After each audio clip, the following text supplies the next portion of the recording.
Bom dia a todos. Que prazer poder estar de volta aqui, conhecendo alguns outros irmãos, compartilhando da comunhão desta igreja, dos seus líderes. Quero, antes de tudo, agradecer a Deus, daqui vai ficar aqui, pelo privilégio de estar com os irmãos. É uma honra e eu oro a Deus para que seja uma manhã de grande edificação para nós todos. Quero publicamente agradecer ao Andrew, ao John, pelo convite. Que Deus abençoe esta igreja, a editora No Domini e esse ministério que tem tanto abençoado o Brasil. Eu quero pensar com vocês então sobre o tema As Doutrinas da Graça. E é muito curioso porque numa manhã como esta, um feriado, um grupo expressivo de pessoas, eu acredito que outros estão a caminho, vieram aqui para ouvir sobre doutrinas, as doutrinas da graça. Isso é um fenômeno e desde já a gente precisa agradecer a Deus, porque na atual conjuntura, salvo exceções como a de hoje, pouquíssimas pessoas no cenário evangélico brasileiro têm interesse em doutrina. Na verdade, em muitos círculos, doutrina é palavrão. Teologia, então, é coisa de gente ociosa que não tem o que fazer, é coisa da Torre de Marfim, dos seminários, dos filósofos, dos notáveis, mas não das pessoas práticas, das pessoas que querem a Deus. Enfim, eu queria pensar, tendo em vista isto, nessa cultura do desprezo, algumas razões pelas quais a igreja evangélica brasileira, ela, nos últimos anos, tem nutrido uma espécie de desprezo pela doutrina. Observe, primeiro, existe o florescimento do subjetivismo religioso em nosso meio. E o que seria isto? O subjetivismo religioso se apoia na falsa ideia de que a fé é apenas uma coisa do coração, pressupondo que a verdade não tem importância desde que haja uma prática religiosa moralmente aceitável. É preciso dizer que a fé cristã contém o elemento subjetivo, místico, do indivíduo e Deus. Deus é espírito, invisível. Quando você se dirige a Deus em oração, esta é uma prática mística. É o coração voltando-se para Deus por meio da obra da pessoa de Jesus Cristo. Existe um elemento subjetivo. Todavia, é preciso dizer, como tanto afirmou Francis Schaeffer, que a fé cristã é fundamentalmente proposicional, cognitiva, envolve a mente e o coração. Nós cremos em verdades reveladas nas Escrituras, de modo que rejeitar a doutrina, rejeitar a teologia cristã para uma suposta prática de espiritualidade mística é sempre muito perigoso e nocivo à nossa fé, de modo que nós devemos lamentar, via de regra, esse desprezo pela teologia, pela doutrina, em nome desse subjetivismo religioso. Todas as vezes que a igreja desprezou a teologia, a doutrina, ela entrou num processo de decadência. Eu não estou falando do dogmatismo árido, que também é outro problema, mas a fé cristã envolve crer, conhecer e proclamar um corpo de doutrinas, e um desses elementos é que nós vamos tratar hoje aqui. Um outro elemento pelo qual a igreja tem desprezado a doutrina, eu diria que é pela supervalorização da experiência em detrimento da doutrina. A ideia é que a experiência com Deus é importante, repito, tem o seu valor, desde que seja governada pela palavra de Deus. É perigoso buscar experiências em detrimento da verdade. Mais uma vez, nós devemos buscar na história da igreja, aprender com seus erros e acertos, e fazendo isso nós vamos observar que todas as vezes que a igreja, em nome da experiência, desprezou a doutrina, ela entrou num caminho extremamente perigoso, ou seja, esse apelo à experiência em detrimento da verdade. Cada filho de Deus deve buscar a sua plenitude, a plenitude do Espírito, ter experiência com Deus. Deus não é uma teoria, Deus é uma pessoa, o Deus triuno, com o qual nós podemos nos relacionar, não é? Mas essa experiência com Deus deve ser governada pela Escritura e não pode ser em detrimento da Escritura, da teologia e da doutrina cristã. E por fim, ainda à guisa de introdução, eu penso que o desprezo pela doutrina da doutrina cristã se dá também pela separação entre a palavra de Deus e o Espírito de Deus. Todos esses elementos estão correlacionados. A teologia bíblica e o poder espiritual não podem ser divorciados. Luz na mente e fogo no coração é uma santa simbiose que acontece quando a palavra de Deus e o Espírito de Deus estão em operação. Então, via de regra, você até encontra no contexto da igreja, é muito comum, relativamente comum, você encontra aqueles que são da palavra, do estudo, da teologia, que gostam da leitura, e outros que dizem, não, eu prefiro ter poder, vida com Deus, oração, e divorciam aquilo que deve ser mantido unido. Lembrando do Jonathan Edwards, luz e fogo, essa é uma tradição riquíssima. A palavra, a teologia, a doutrina, o cognitivo, o conhecimento e, de igual modo, o Espírito de Deus, a comunhão com Deus, a experiência com Deus, a vida com Deus, a oração, a piedade, estas coisas precisam andar juntas, nós não podemos divorciar aquilo que Deus uniu. O John Stott, em uma de suas obras, ele sintetiza esta necessidade entre a palavra e o Espírito nas seguintes palavras: nós precisamos ser uma igreja fundamentada na palavra e cheia do Espírito, pois Ele age por meio dela. Devemos manter juntos a palavra de Deus e o Espírito de Deus. Isso porque, a parte do Espírito, a palavra está morta, ao passo que a parte da palavra, o Espírito, é desconhecido. Ou seja, esse divórcio, palavra, doutrina, teologia, oração, experiência, vida com Deus, poder do Espírito, este divórcio é sempre muito perigoso. Nós precisamos crescer na graça e no conhecimento de Cristo. Eu quero a atenção de vocês para nós pensarmos sobre essas doutrinas da graça, que, a despeito de serem tão importantes, são muitas vezes ignoradas, desprezadas e tantas outras vezes odiada. Por que será? Mas para a gente pensar mais profundamente por que a igreja precisa das doutrinas da graça, permita que eu partilhe com você sobre as raízes históricas das doutrinas da graça. Bem, a reforma eclode no século XVI, na Europa Ocidental. Muitos de vocês conhecem essa tradição, essa história.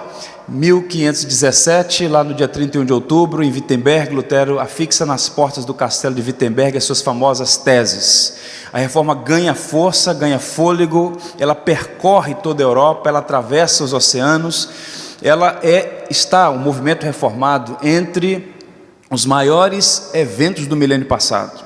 Só que esta reforma que começa com Lutero e que certamente teve suporte de outros notáveis líderes reformadores, alguns anônimos que nós não conhecemos, mas que deram a sua contribuição. Essa reforma foi extremamente importante para reconfigurar o Ocidente, ou na verdade para dar o alicerce do Ocidente. E Lutero, sem sombra de dúvidas, a despeito das suas dificuldades, limitações, dos seus pecados, Lutero foi um homem notável a quem Deus usou poderosamente. Um outro homem, que é o chamado teólogo da reforma, o João Calvino, ele foi fundamental nesse processo, porque a reforma, ao contrário do que alguns pensam, não é um movimento homogêneo. O luteranismo, mais vinculado à figura de Lutero, tem algumas diferenças com o movimento reformado, que está mais vinculado à pessoa de João Calvino.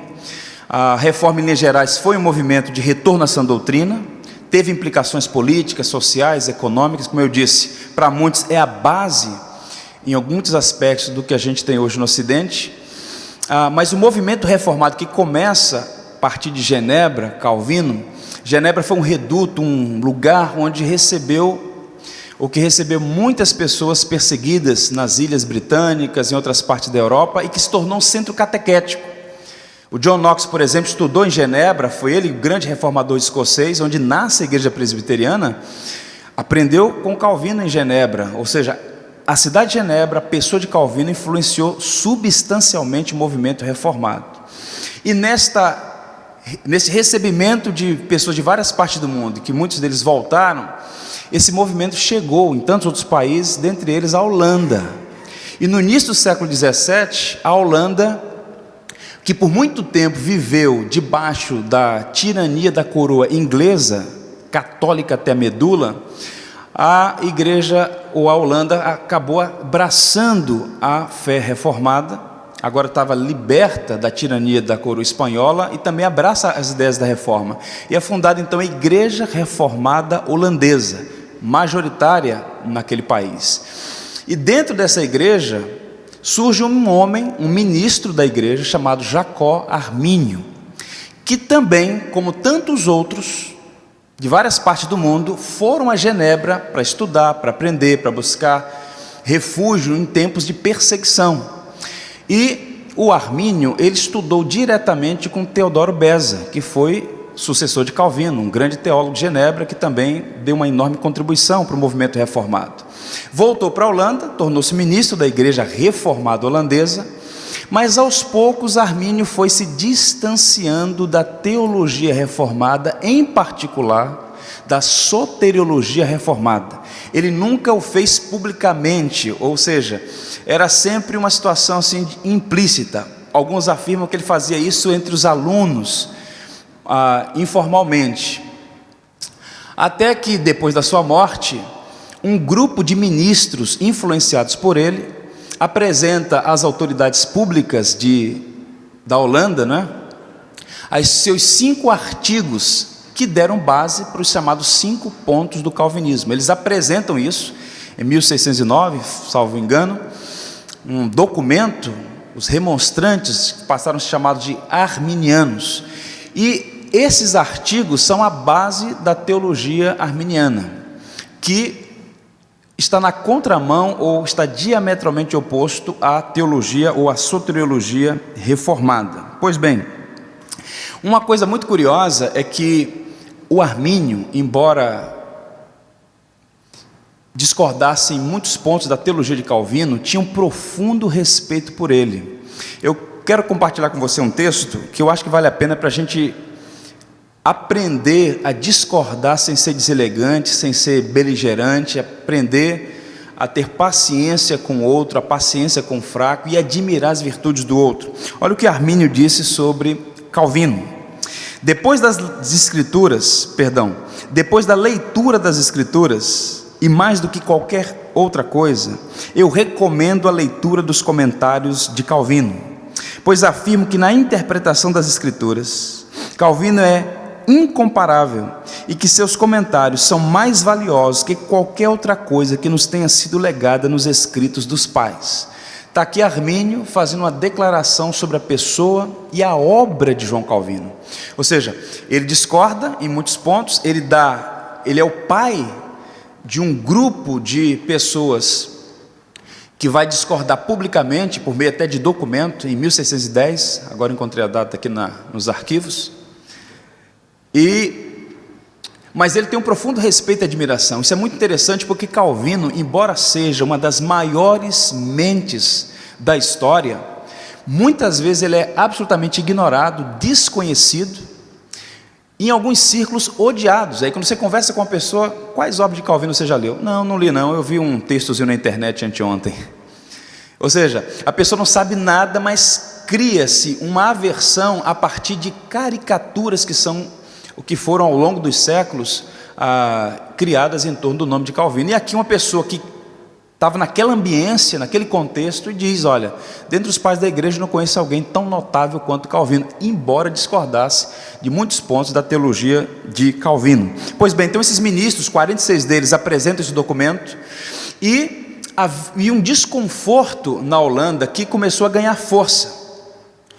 Os arminianos começaram a encontrar espaço em muitos círculos na Holanda.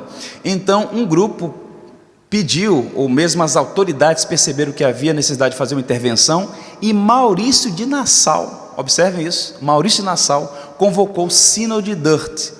E esse sínodo se reuniu aí entre os 13 de novembro de 1618 a 9 de maio de 1619, composto de 84 ministros, 18 delegados seculares, discutiu então esse documento apresentado com as teses e com as proposições dos arminianos, e então deu uma resposta à altura, e esta resposta é chamada de 5 pontos do calvinismo.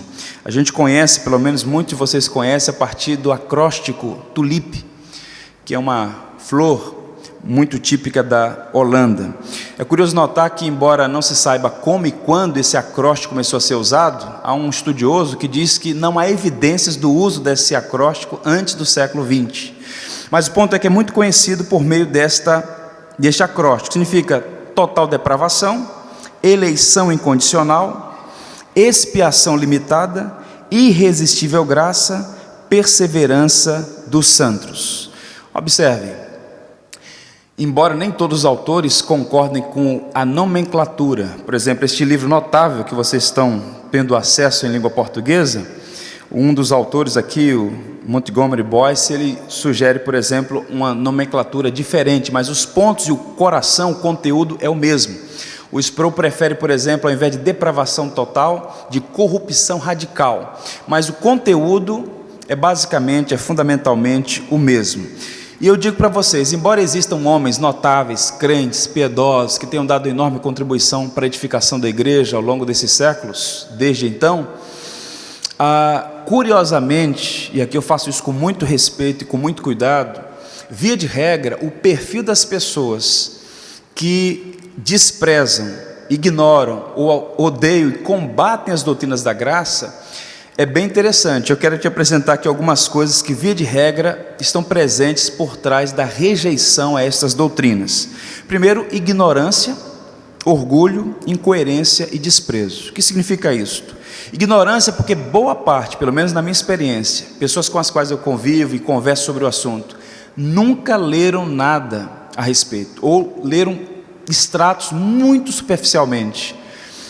Mesmo aqueles que dizem coisas completamente equivocadas sobre a pessoa, sobre a obra de Calvino, jamais leram as Institutas, que é a obra magna dele, escrita em 1536, a primeira edição, considerada uma das grandes obras da teologia. Orgulho porque não estão dispostos a mudar, é a figura, olha, eu aprendi assim, recebi essa tradição, não quero conversar sobre esse assunto, não abro mão, mesmo estando errado, vou continuar errado.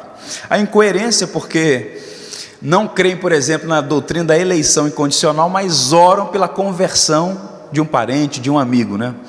Pensando sobre isso, Spurgeon dizia assim: não existe arminiano de joelhos em oração. Toda pessoa que ora é um calvinista, porque ela ora para que Deus faça pelo outro aquilo que só Deus mesmo pode fazer. Ou seja, muitas vezes há uma incoerência. Se nós oramos para que Deus opere a graça da salvação, isso não depende da pessoa humana, por que a gente não entrega essa pessoa a sua própria decisão, ao seu próprio poder e capacidade e habilidade volitiva de voltar-se para Deus?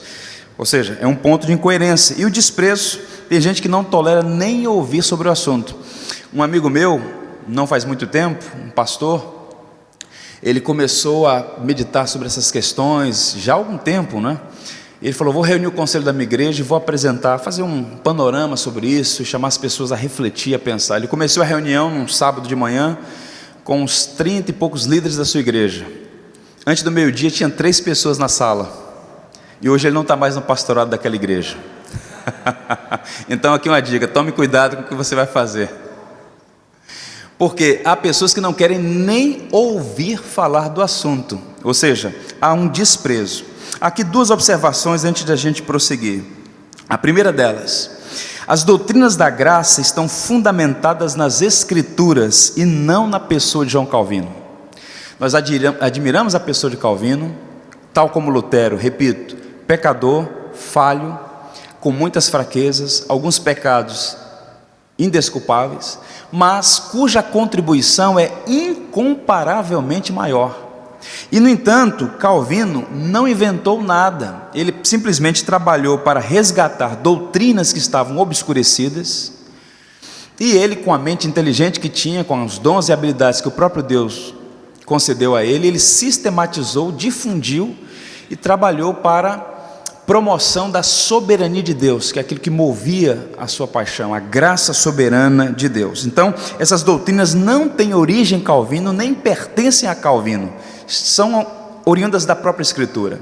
Para citar duas autoridades, dois bons calvinistas, o Jonathan Edwards diz assim: não devo considerar errado o ser chamado de calvinista, por motivo de distinção, embora negue totalmente uma dependência de Calvino, ou que creio nas doutrinas que sustento, porque ele cria nessas mesmas doutrinas e as ensinava. E não posso, com justiça, ser acusado de crer em cada doutrina tal como ele ensinou. E ele era um ardente calvinista. Só que para esse brilhante teólogo americano, a doutrina vinculada a Calvino, ou muitas vezes chamada de calvinismo, não pertence a Calvino e não depende de Calvino, não tem origem em Calvino. Na verdade, Calvino é herdeiro de uma tradição que remonta à Escritura, fundamentalmente, a raiz está na Escritura, mas que perpassa a história da igreja, sobretudo através do brilhante Agostinho.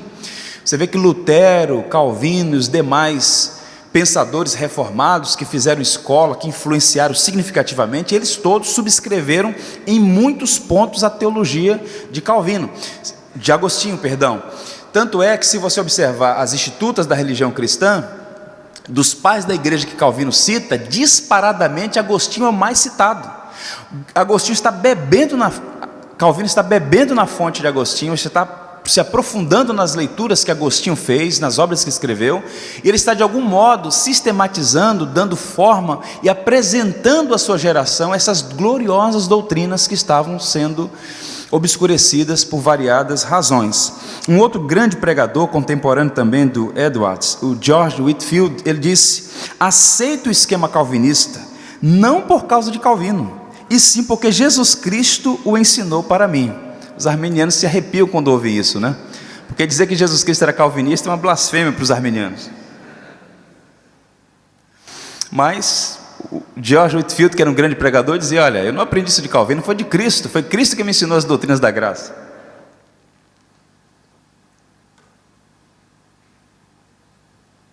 Perdão.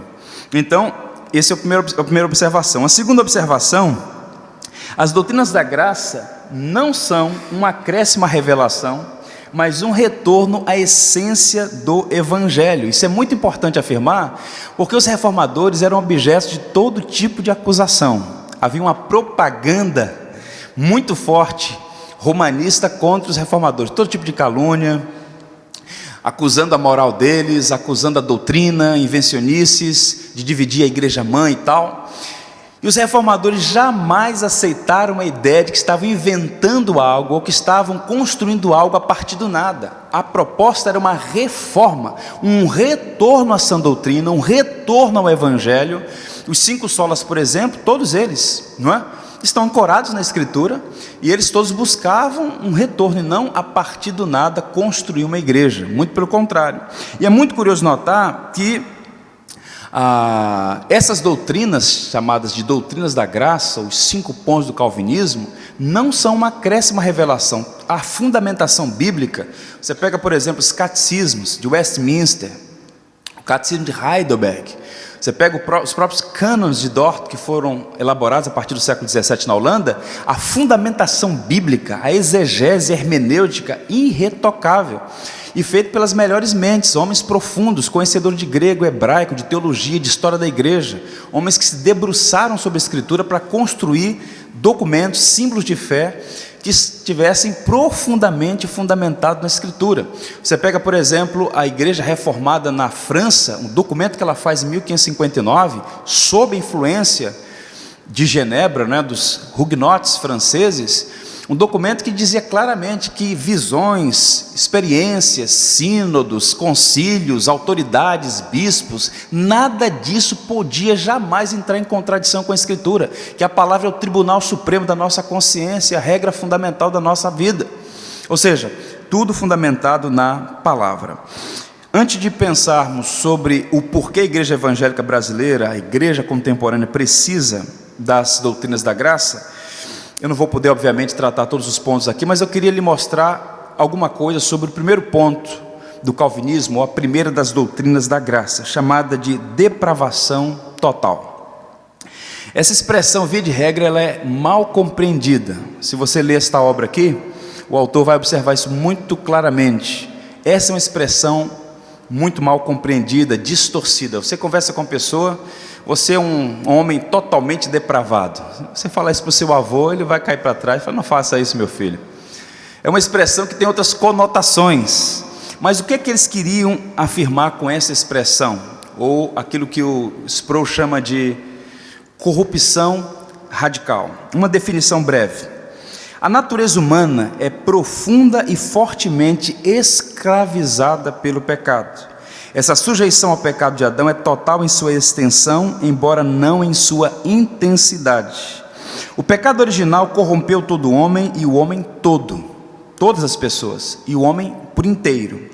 Cada aspecto da nossa existência foi manchado pelo pecado: corpo, alma, mente, vontade e tudo mais. Essa expressão total depravação, ela quer dizer em extensão e não em intensidade, indicando que nós não somos tão maus quanto podemos ser. A natureza humana ela é completamente corrompida, mas não quer dizer que uma pessoa não cristã não seja capaz de atos de bondade.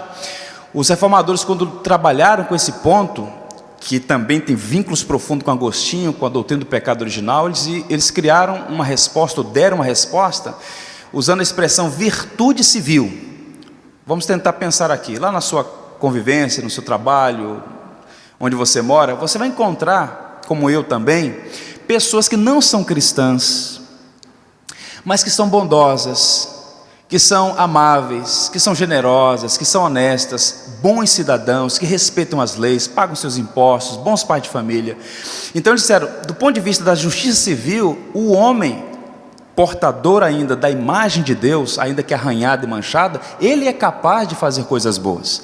Não obstante, essa doutrina aponta para o fato de que as melhores obras dos homens estão manchadas de tal maneira pelo pecado que não podem ser agradáveis a Deus, porque o homem não faz o que deveria fazer pelas motivações corretas, porque no fundo, o interesse não é a glória de Deus, não é expressar amor e devoção pelo Criador. Portanto, mesmo aquele que socorre o necessitado, se ele não o faz debaixo da graça de Deus, por melhor que essa obra seja aos olhos humanos, esta obra não é agradável a Deus no sentido de que ela está maculada pelo pecado, porque toda a natureza humana está contaminada. Não há nada em nós que não esteja maculado pela transgressão do pecado. Então a motivação do coração humano também foi completamente corrompido. O Sproul, falando sobre isso, diz assim: dizer que a humanidade é radicalmente corrupta é dizer que o pecado penetra até a raiz ou o cerne de nosso ser. Pecado não é tangencial nem periférico, mas surge no centro do nosso ser, flui daquilo que a Bíblia chama de coração, que não se refere ao músculo que bombeia o sangue por todo o nosso corpo, e sim ao cerne do nosso ser. Ou seja, nós todos nascemos nessa condição, embora haja muitas pessoas nas igrejas que se confessam cristãs, que acham que na verdade o homem não é tão mau assim. Ou seja, o nosso problema maior hoje não é a doutrina arminiana, não é? Mas o pelagianismo dentro das igrejas. Eu fui uma vez um pastor sério, crente, não duvido da conversão daquele pastor, mas ele afirmou, e eu vi isso num culto, que todo ser humano nasce numa linha do meio, neutro. Em algum momento da sua história ele escolhe se vai para o caminho do mal ou para o caminho do bem. Boa parte das pessoas tem esse tipo de mentalidade, quando na verdade a Escritura e a nossa experiência vai testemunhar que nós somos herdeiros da culpa e da corrupção de Adão, e somente o Evangelho, somente a soberana graça de Deus pode mudar essa condição humana. O Spurgeon, que tinha um grande senso de humor, ele diz assim: a capacidade humana de mudar a si mesmo é semelhante a de um tigre ser vegetariano. É impossível você mudar sua natureza, não é? Você pode até tirar o tigre da jaula, mas as listras estão lá, é da natureza humana, embora muitas pessoas discordem disso por alguma razão. Deixa eu fazer uma relação aqui entre depravação total e pecado original. Como eu disse para vocês, os teólogos holandeses estão dando resposta aos remonstrantes, e eles estão cunhando essa expressão em resposta aos artigos arminianos.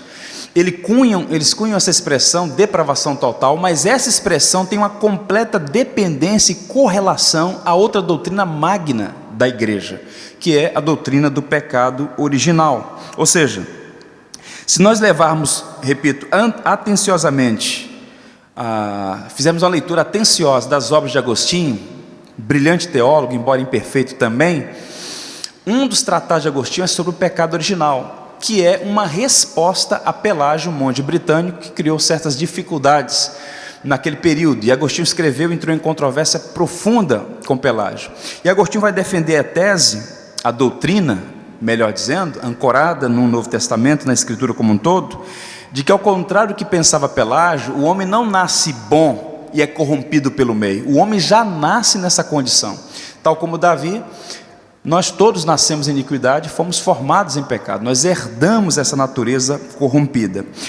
Lutero, que era agostiniano, ele é de formação agostiniana, em uma das suas obras, muito conhecida também, refletindo a teologia de Agostinho, ele disse assim sobre o pecado original. Pense nisso. De acordo com o apóstolo, ele está se referindo a Paulo, e o simples senso daquele que está em Cristo Jesus não é meramente a falta de uma qualidade na vontade ou mesmo a falta de luz no intelecto, de força na memória.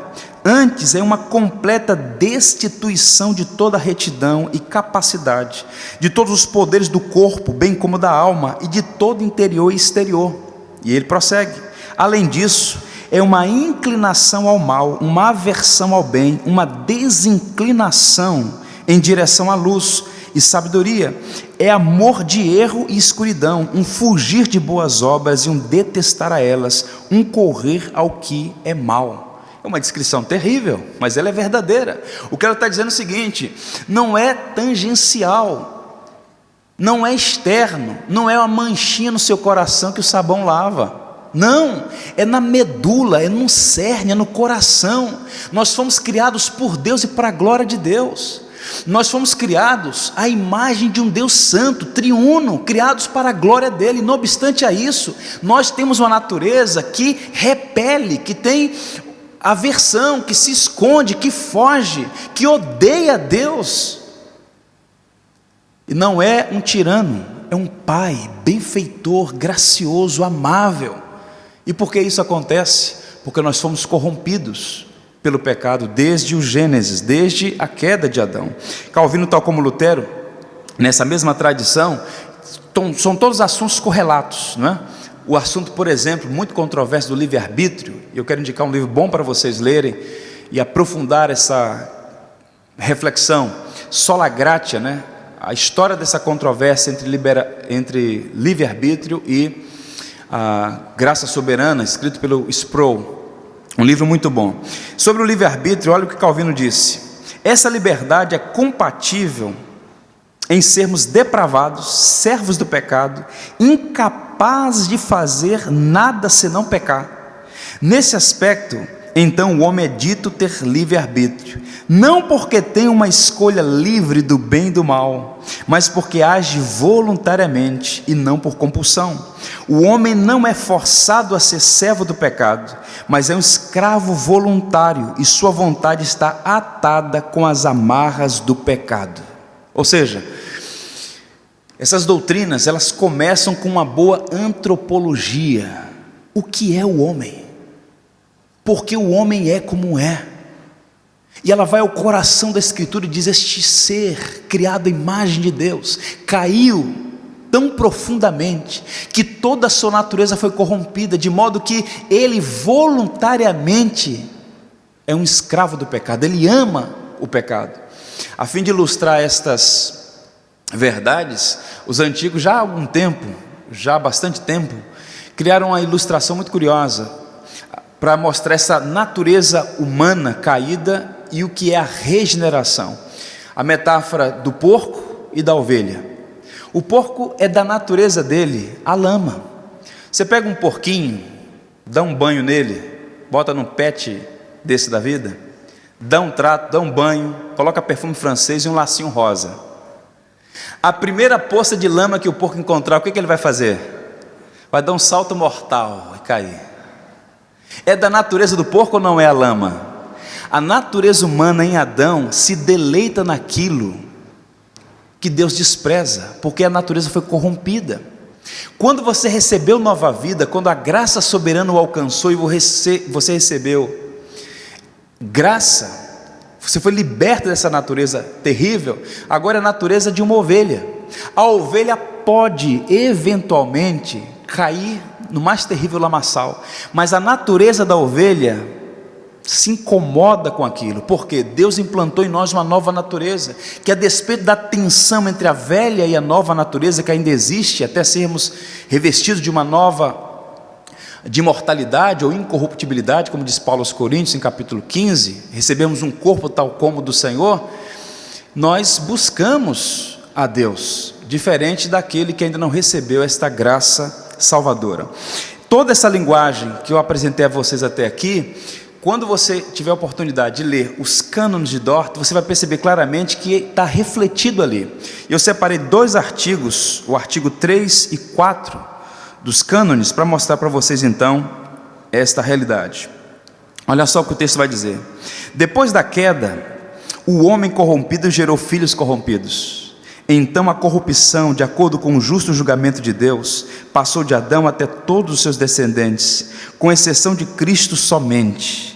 Não passou por imitação, como os antigos pelagianos afirmavam. Observe aqui a história da teologia refletida nos textos. Mas por procriação da natureza corrompida. Isso aqui é Agostinho puro, que por sua vez está lá ancorado em Paulo.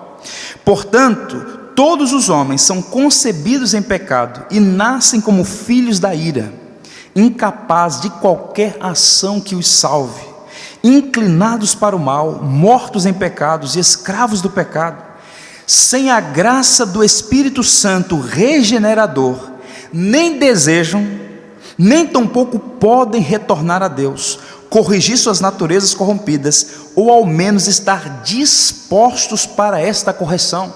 Observe, repito, quero enfatizar, o que essas doutrinas apontam é a verdade ancorada na Escritura e que nós podemos testemunhar a partir da nossa própria experiência. Se Deus não nos amasse primeiro, como disse João, jamais o amaríamos, porque a nossa natureza não foi simplesmente arranhada, ela foi corrompida. Embora continuemos na condição, todo ser humano, como portadores da imagem de Deus, mas o pecado afetou profundamente a natureza humana. Deixa eu indicar para vocês um filme para vocês assistirem. Dogville. Foi feito por um cineasta holandês. Eu não sei se ele é herdeiro lá de alguma tradição, nem sei se ele é cristão, mas eu percebo um pano de fundo desse filme, um pouco da ilustração da teologia da queda, ou da depravação total, ou do pecado original. É basicamente o seguinte o filme, eu não vou contar todos os pormenores, para que você depois possa assistir se achar interessante. Uma moça por nome Grace, ela está fugindo de um grupo de pessoas. O filme se dá nos Estados Unidos na década de 30, ela está fugindo de gangsters, e ela chega a uma vila, e ela diz: olha, eu estou preocupado, eu estou sendo perseguida, eu preciso de refúgio. E aquela vila muito organizada faz uma reunião, e a vila então decide abrigá-la, recebê-la, desde que em contrapartida ela ofereça alguns favores à vila.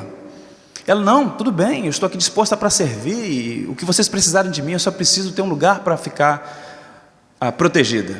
E então eles fazem uma escala de serviço. É uma vila relativamente pequena, com algumas famílias. Então, em determinado dia ela vai à casa de uma pessoa, lava os pratos, limpa a casa, faz a comida, cuida das crianças. Então ela tem uma rotina que inicialmente é feita com muita tranquilidade, mas que à medida que os dias vão se passando, vai se tornando cada vez mais pesada.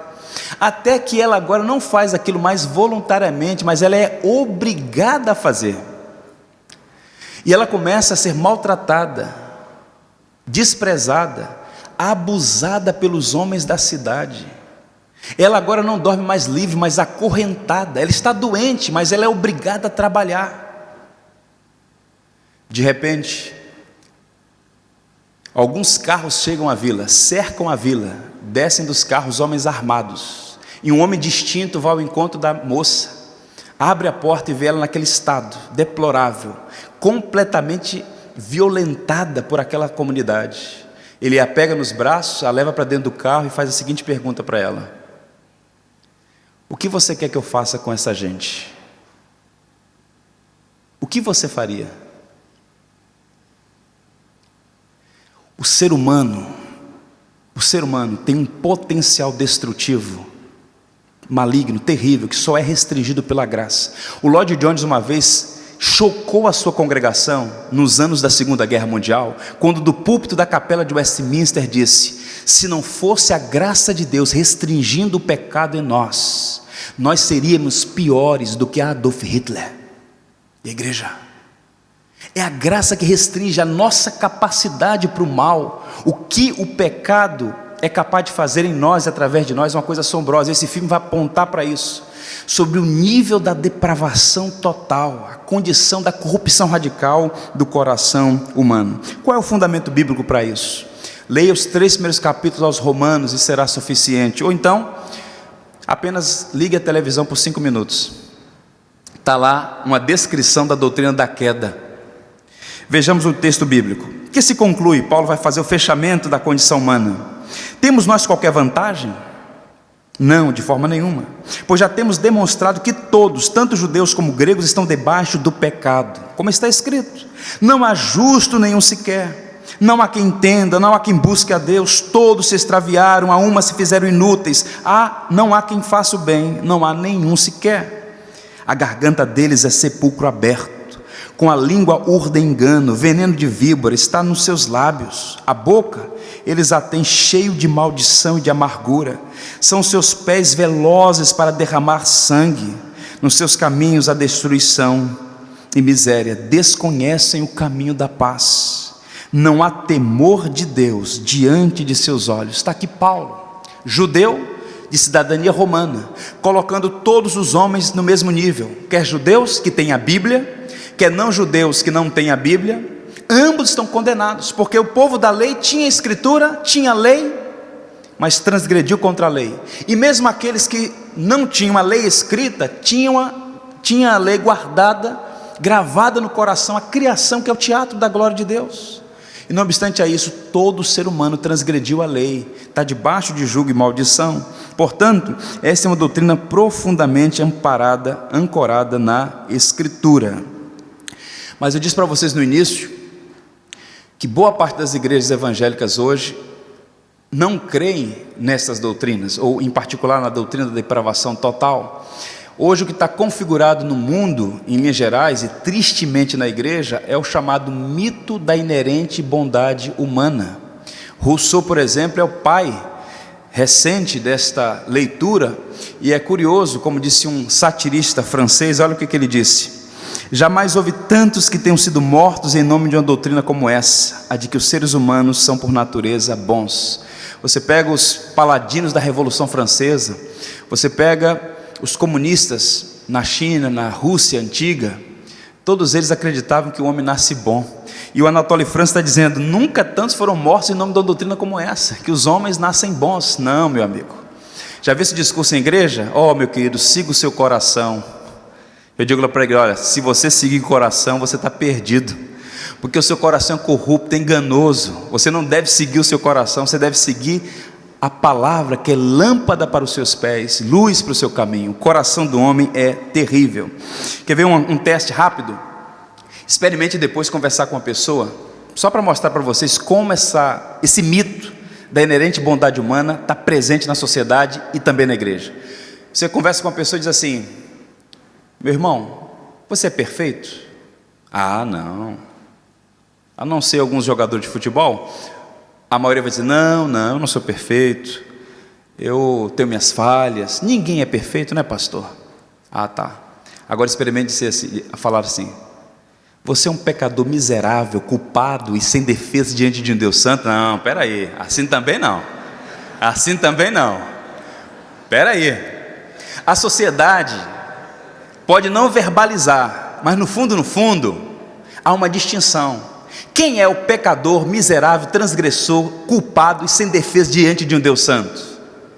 Os homens que estão em Bangu 1 e as moças que vendem os seus corpos no calçadão de Copacabana. Ali, sim, eles sim, mas nós não. Não somos tão maus assim. O John Murray, um professor de Princeton, ele criou a metáfora na sua carta aos Romanos, nos comentários. Ele disse: um homem pode estar no topo de uma montanha, o outro numa mina, não faz diferença. Ambos estão distantes das estrelas. Um bom pai de família pode ter virtude civil, amar sua esposa, cuidar dos seus filhos, trabalhar, pagar seus impostos. O outro pode ser um perverso bandido, assassino, facínora, genocida. Ambos estão distantes de Deus, ambos estão completamente afastados da glória de Deus. Como disse Paulo, todos, inclui todos, religiosos e não religiosos, moralistas e perversos, estão distantes de Deus.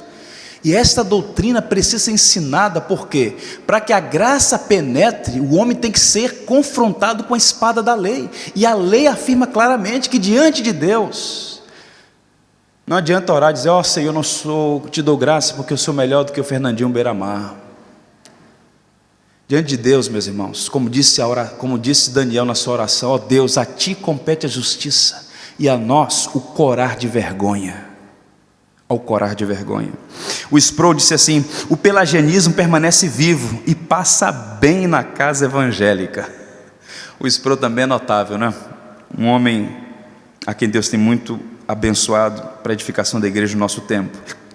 Duas aplicações antes da gente ir para a parte final. 2 pontos. A doutrina da depravação total é duramente ofensiva, não é uma coisa palatável. Olha o que disse Pascal: certamente nada nos ofende de forma mais rude do que essa doutrina, referindo-se ao pecado original. E ainda assim, sem esse mistério, o mais incompreensível de todos, somos incompreensíveis para nós mesmos. Não é uma mensagem agradável. Na verdade, a palavra da cruz, ela é ofensiva. Você quer fazer um teste para saber se o evangelho está sendo pregado? Se alguém chega no púlpito de uma igreja e diz assim: meus irmãos, esta semana é a semana da vitória. Amém, meu irmão? Se vocês derem um amém fraco, eu quero já: amém? Amém, pastor. Deus vai abençoar a sua família, você vai mudar de endereço, nada de subúrbio. Deus quer colocar você como cabeça e não cauda. Deus quer abençoar seus filhos. Deus quer te dar um melhor emprego, um melhor carro, uma melhor casa. Deus quer te dar saúde. Deus quer te dar férias maravilhosas. Viva o Pacífico Sul. Qualquer pessoa pode ouvir isto. Qualquer pessoa. Isso não é ofensivo, isso é agradabilíssimo. Agora tem uma mensagem que é escandalosa. Meu caro, você não precisa fazer nada para perecer. Basta ficar paradinho aí. Você já está morto em seus delitos e pecados. Você está debaixo de uma tirania da qual não pode sair. Você é 3 vezes escravo. Escravo do pecado, escravo do diabo, escravo do sistema que a Bíblia chama de mundo. E se Deus não manifestar a sua misericórdia sobre você, você vai perecer com justiça por toda a eternidade. Só há um refúgio para você: a cruz bendita de Cristo, onde Deus colocou sobre o seu Filho os nossos pecados, a morte penal, substitutiva e vicária de Cristo. Se você não se arrepender dos seus pecados e confiar na pessoa de Cristo, como Filho do Deus vivo, que veio a este mundo para morrer pelos nossos pecados e nos dar vida eterna, você estará para sempre perdido. Esta mensagem é ofensiva, e o Pascal vai dizer: esta passagem, ou esta mensagem, esta doutrina em particular, ela é ofensiva. Agora tem um outro elemento: a doutrina da depravação total é espiritualmente necessária. Olha o que diz Lloyd Jones, nosso grande professor: a maneira de medir a altura do amor de Deus é, antes de tudo, medir a profundidade de nossa própria depravação como resultado da queda. Por que há pouca consistência na adoração na igreja? Por que há pouco louvor? Por que há pouca abnegação? Por que há pouco envolvimento? Por que há pouca devoção, amor a Cristo? É porque muitas vezes não nos vem à mente, a gente não conseguiu entender ainda o estado de miséria do qual Ele nos tirou. À medida que você compreende o que é o pecado, o que é a ira de Deus, a justa ira de Deus, a nossa terrível condição como herdeiros de Adão, e perceber que de uma maneira inexplicável, Ele nos amou desde a eternidade, nos amou intensamente, a ponto de dar o seu Filho. À medida que eu percebo a minha miséria, em contraste com a bondade de Deus, meus irmãos,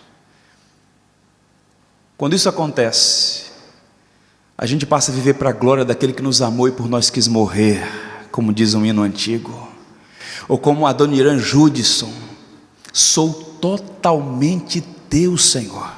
Calvino, entendendo isso, dizia: não pertencemos a nós mesmos, porque fomos comprados duas vezes. Pertencemos a Deus duas vezes: primeiro porque fomos criados, e segundo porque fomos comprados, redimidos com sangue precioso do unigênito Filho de Deus. Porque a igreja, ou melhor, porque a igreja precisa das doutrinas da graça? Meu tempo já se foi, mas eu quero rapidamente pontuar para vocês aqui. Por que é que precisa? Deixa eu citar para vocês mais dois pensadores, dois pastores. Tenho minha própria opinião de que não existe pregar a Cristo e Ele crucificado, se não pregarmos o que hoje é chamado de calvinismo. Chamá-lo de calvinismo é dar-lhe um apelido. Calvinismo é o Evangelho e nada mais. Charles Spurgeon, um pastor batista do século XIX. Benjamin Warfield, de Princeton: o mundo deveria enxergar com mais clareza que se o calvinismo cai por terra, o evangelicalismo também cai. Isto pode soar como arrogância calvinista, mas o que esses dois homens, de dois lados do Atlântico, um inglês e um americano, estão afirmando é que o calvinismo, ou este apelido, esta pecha, que muitos não gostam, preferem a expressão reformado, porque, repito, essa doutrina não pertence a Calvino. Nós não somos discípulos de Calvino, mas de Cristo. Essas doutrinas, na verdade, elas têm numa essência que é o próprio Evangelho. Basta estudar a Escritura, basta estudar a história da igreja, ver a linha de notáveis. A igreja precisa do Evangelho, e o legítimo calvinismo, as legítimas doutrinas da graça, são expressão do Evangelho, que mostram a miséria humana e a bondade de um Deus inexplicavelmente decidiu nos amar. Deixa eu te mostrar um retrato sombrio da igreja evangélica brasileira. Teologicamente confusa, moralmente fraca, socialmente inoperante e espiritualmente decadente. Nesse cenário, salvo as honrosas exceções, o que a igreja no Brasil precisa em qualquer outro lugar do mundo é do Evangelho. E o Evangelho de Jesus Cristo pode ser exposto a partir dessas perspectivas teológicas da reforma protestante, em particular do movimento reformado, das doutrinas da graça, repito, que são expressão do Evangelho. Então eu faço aqui rapidamente 4 aplicações para finalizar. A igreja precisa das doutrinas da graça para preservá-la da confusão teológica. É impressionante como a igreja evangélica brasileira tem sido conduzida de um lado para outro por todo tipo de erro doutrinal, erro teológico. Há muita confusão, analfabetismo bíblico, ignorância teológica, muito presente no ambiente de ignorância, onde o subjetivismo religioso ou as velhas heresias florescem e a igreja se perde nos labirintos de invencionices completamente inócuas e nocivas. Deixa eu te mostrar um slide da Fides Reformatum. Um autor escreveu sobre algumas inovações teológicas da década de 90 aqui no Brasil. 1990, ênfase em avivamento, tupiniquim, fabricado por homens. 1991, dente de ouro. 92, sopro do Espírito. 93, guerra espiritual. 94, teologia da prosperidade. 95, riso santo. 96, granido santo, não sei qual é a diferença. 97, vômito santo. 98, G12. 99, teologia do triunfo. 2000, movimento de crescimento de igreja. Gente, é muita mente fértil.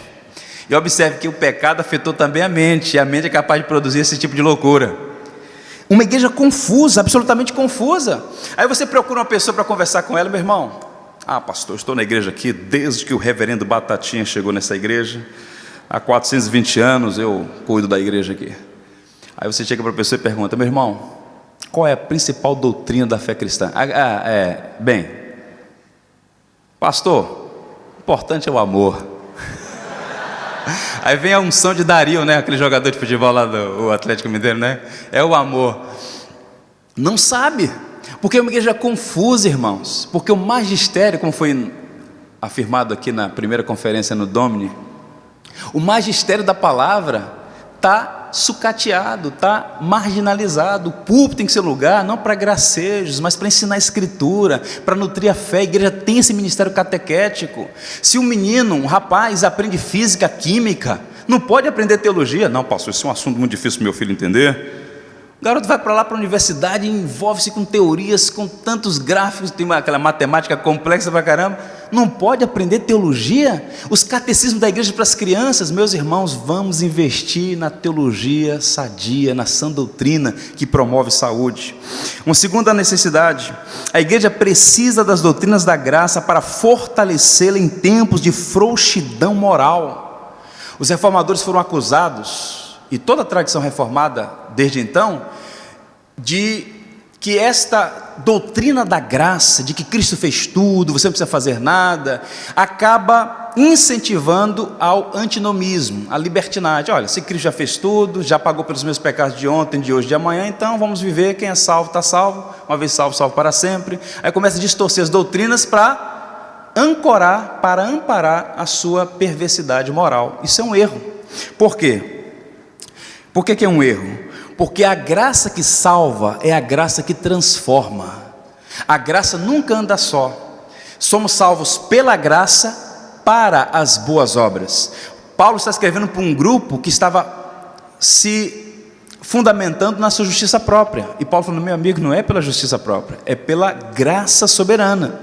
Tiago escreve para um grupo que estava num outro caminho, fazendo da graça um elemento para a sua própria desgraça. A partir do momento que vivia de qualquer maneira, Tiago diz: olha, cadê a sua fé? Ah, eu tenho fé. Pois bem, eu quero ver as obras, porque a fé vem acompanhada de boas obras. Paulo disse assim, logo depois que falou que onde abundou o pecado, superabundou a graça, no final do capítulo 5, ele começa o ser dizendo assim: que diremos, pois? Permaneceremos no pecado para que seja a graça mais abundante? De modo nenhum. Como viveremos ainda no pecado nós, que para ele morremos? Não, meu irmão. Se você foi salvo pela graça, você não está livre de cumprir a lei. O que muda é o foco. Você não cumpre a lei para ser salvo, você cumpre a lei ou busca cumprir e obedecer os mandamentos de Deus como sinal, evidência da autenticidade da sua fé e em resposta ao seu amor por Deus. É por isso que João diz: filhinhos, escreva essas coisas para que não pequeis. Mas se alguém pecar, temos um advogado justo. Não somos salvos pelo que fazemos, mas as nossas obras testificam se nós recebemos uma nova vida em Jesus Cristo. Agostinho, pensando sobre isso, disse: laborar e correr me manda a lei, contudo não me dá asa, nem pés, nem mãos. Ou melhor, não me dá nem pés nem mãos, mas o Evangelho traz melhores novas, convida-me a voar e asas me dá. A lei diz: obedeça e seja abençoado. Essa não é a mensagem do Evangelho. O Evangelho é: você já é abençoado, obedeça, ame a Cristo. Como é que eu sei que eu amo a Cristo? Se eu guardo seus mandamentos, não como um peso de um tirano, mas como devoção ao nosso Redentor amado, que quis morrer por nós. Caminhando, a igreja precisa das doutrinas da graça para sustentá-la como luz do mundo e sal da terra. Jesus afirmou que a igreja é luz do mundo e sal da terra, metáforas riquíssimas. No mundo antigo esta eram metáforas muito conhecidas, inclusive Plínio, um grande pensador da antiguidade, em uma de suas obras falou sobre isso, né? Salt and sal. Sal e sol são indispensáveis. Na antiguidade todo mundo precisava, tal como hoje, de luz e de sal. O que Jesus está dizendo com essas expressões é que o mundo é um lugar escuro, que precisa de uma fonte externa de iluminação, e que o mundo tem uma tendência natural para deterioração e precisa de um conservante. Aí vem o Evangelho. A igreja tem a missão de influenciar o mundo, mostrando os valores do reino, e trabalhar para preservar este mundo contra tudo aquilo que tende a deteriorar.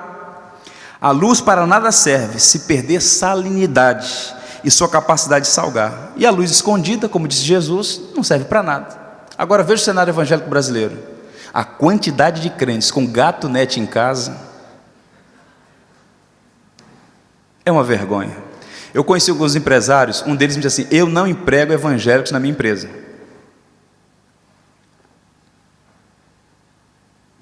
E eu disse: por quê? Chegam atrasados, reclamam de tudo. Eu coloquei umas câmeras escondidas aqui, são os que levam as coisas aqui do mercado. Está cantando vitória, glória para lá e para cá, mas uma vida completamente, do ponto de vista moral, frouxa. Meus irmãos, Deus nos salvou para uma nova vida. Fomos eleitos para viver uma vida santa e irrepreensível. E a igreja está moralmente fraca, porque um evangelho diluído, que não é o evangelho, está sendo ensinado. Então nós precisamos pensar nisso. O John Stott disse: Jesus deseja que a influência dos cristãos na sociedade seja tanto negativa, impedindo a disseminação do mal, quanto positiva, promovendo a disseminação da verdade e da bondade, em especial do evangelho. Se a casa está escura à noite, não faz sentido culpar a casa por estar escura. Isso é o que acontece quando o sol se põe. A pergunta é: onde está a luz?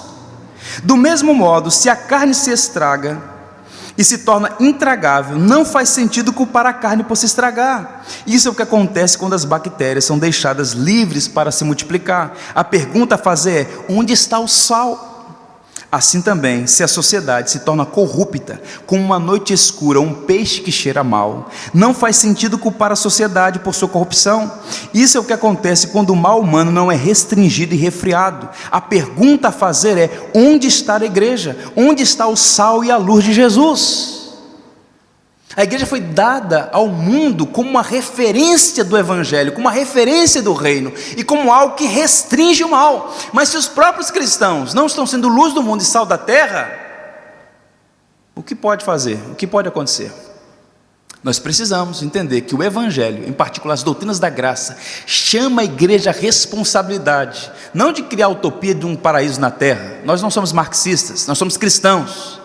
Todavia, a presença da igreja viva, como coluna e baluarte da verdade, ela transforma a cultura. Vejam as nações protestantes, vejam por onde o calvinismo passou, deixou um rastro de enorme e significativa contribuição. Se você visitar a Holanda, você fica encantado com aquela nação, um país que é menor do que o estado do Ceará, uma potência, o maior porto da Europa, uma herança, porque os cristãos tinham uma mentalidade completamente diferente. Eles buscavam abençoar a sua nação. Como?